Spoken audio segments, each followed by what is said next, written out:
அப்போ இந்த இம்யூனிட்டியை பில்டப் பண்ணுறதுக்கு ஈஸியாக வீட்டில் இருக்கக்கூடிய காய்கறிகள் என்ன, ஃப்ரூட்ஸ் என்னென்ன சாப்பிடலாம், நம்மளுடைய லைஃப் ஸ்டைலை எப்படி மாற்றிக்கலான்றதை தெரிஞ்சுக்கலாம். அப்போது நிறைய குழந்தைகளுக்கு இது தேவைப்படுங்க.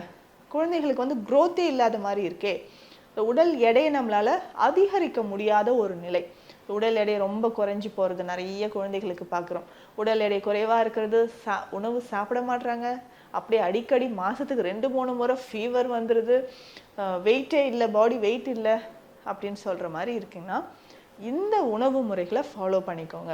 ஸோ முதல்ல நம்ம ஃபாலோ பண்ண வேண்டியது தானியங்கள். ஸோ இந்த ஸ்ப்ரவுட்ஸ், அதுவும் முளைக்கட்டிய பருப்பு வகைகளை நீங்கள் கொடுக்கும்போது உடலில் அதிகமான நோய் எதிர்ப்பு சக்தி உண்டாகுது. ஸோ இதுக்காகவே நிறைய ஹெல்த் மிக்ஸ்லாம் இருக்கே, அதை நாங்கள் யூஸ் பண்ணிக்கிறோம் அப்படின்னு சொன்னீங்கன்னா, ஹெல்த் மிக்ஸ் எல்லாமே நேச்சுரலானது கிடையாதுங்க. நேச்சுரலான விஷயங்களை நீங்கள் கொடுங்க. முளைக்கட்டிய பயிறு வகைகள்,